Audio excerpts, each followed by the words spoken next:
Nous sommes une fédération de protection de la nature, de l'environnement et du cadre de vie et que nous sommes là face à un projet d'immeuble de 150 mètres de haut qui pour nous pose tous les problèmes environnementaux des constructions que nous ne voulons pas voir.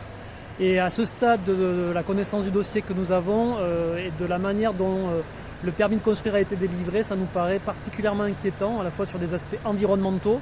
Toutes les questions soulevées par l'autorité environnementale, par l'enquête publique, n'obtiennent pas de réponse claire et précise de la part du pétitionnaire, donc du futur constructeur de la tour.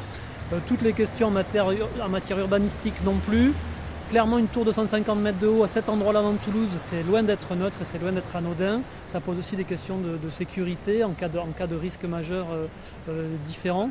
Donc pour nous, aujourd'hui, c'est pas possible et entendable que la collectivité autorise un tel permis de construire. Alors si vous voulez, on va rentrer un petit peu dans le détail. L'étude d'impact environnemental et l'enquête publique ont mis en évidence un certain nombre de problèmes.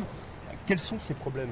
Quand on construit une tour de 150 mètres de haut comme ça, tout en verre, il y a déjà des questions importantes qui se posent sur la consommation énergétique du bâtiment dans un contexte de réchauffement climatique que nous connaissons.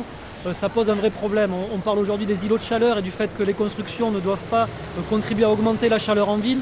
Une tour comme ça, elle pose de vrais problèmes de ce point de vue-là. Et sur ce point comme sur les autres, le permis nous dit oui peut-être, bien sûr, mais on verra plus tard, on trouvera bien des réponses, on trouvera bien des solutions. Et ça c'est particulièrement inquiétant parce que les tours comme ça, tout en verre, posent des gros problèmes. Elles posent des problèmes donc, sur la manière de les chauffer, sur la manière de les refroidir lors des canicules. Elles posent des problèmes sur l'utilisation de l'eau qu'il va y avoir, donc l'eau potable à la fois pour tous les usages qu'il y aura dans le bâtiment, mais aussi la tour nous est présentée comme devant accueillir de la végétation, presque des arbres qui pousseraient sur la façade. Alors déjà, on ne sait pas exactement comment des arbres peuvent pousser sur une façade, mais ils vont consommer de l'eau.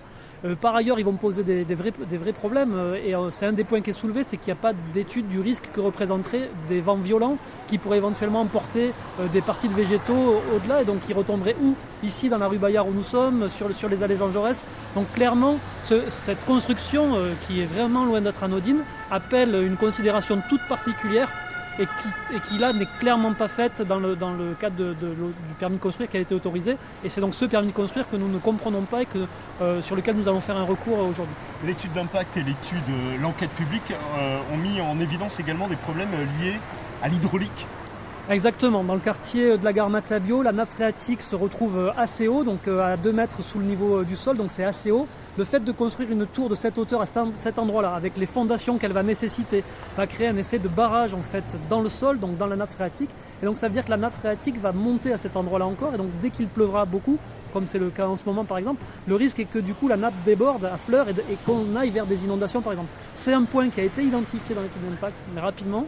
C'est par l'autorité environnementale lors de l'enquête publique et auquel, de nouveau, le projet n'apporte pas de réponse et ne nous dit pas comment il va faire pour essayer d'éviter ce problème de montée de la nappe ou de solutions ayant bien pris en compte ce problème. Donc ce problème-là, comme les autres, est balayé quelque part à des solutions qui viendraient plus tard. On ne peut pas imaginer qu'un projet de construction comme ça puisse être autorisé, puisque c'est ce que le permis de construire permet, et donc puisse éventuellement démarrer dès demain, sans que des problèmes aussi importants que cela n'aient été clairement et solidement traités, et en tout cas exprimés dans les documents qui font foi pour la construction de ce bâtiment. Ce recours n'est pas suspensif ?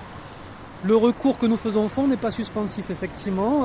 Donc on fait un recours contre le permis de construire, et effectivement les travaux pourraient démarrer. Voilà. Et la construction pourrait être jugée illégale a posteriori si effectivement la tour avait été construite depuis. Ceci dit, vu comment le dossier de permis de construire est ficelé, on se dit que la tour elle-même est loin d'être prête à être construite, parce que ça nous étonnerait que les solutions techniques, y compris de construction d'un tel bâtiment, aient été résolues quand on voit la manière dont les solutions techniques de précaution environnementale, urbanistique et sécuritaire qu'il devrait y avoir autour ont été traitées. Ceci dit, nous restons attentifs et vigilants.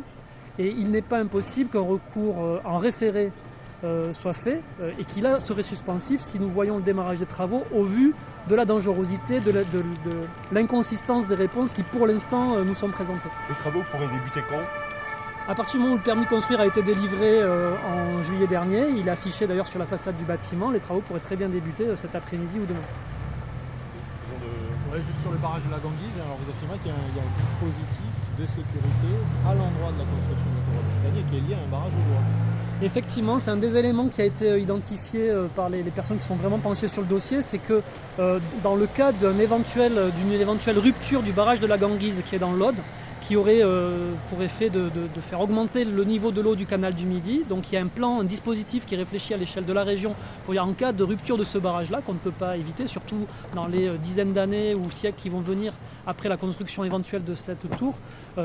Dans le cas de rupture de ce barrage-là, si l'eau du canal du Midi devait monter, il se trouve que le plan de sécurité prévoit que l'eau puisse se déverser précisément à l'endroit où aujourd'hui il n'y a pas de bâtiment et pour aller vers les rails en fait de la gare, et que la construction de ce bâtiment vient se mettre précisément à cet endroit où l'eau pourrait se déverser. Donc de fait, la construction d'un immeuble comme ça empêcherait l'eau du canal du Midi de se déverser de cet endroit-là, et donc on peut se dire que du coup elle devrait se déverser ailleurs, mais tout ça n'est pas considéré, et donc là on a un point de sécurité d'un dispositif en cas d'inondation qui est tout simplement ignoré par cette construction et ce permis de construire.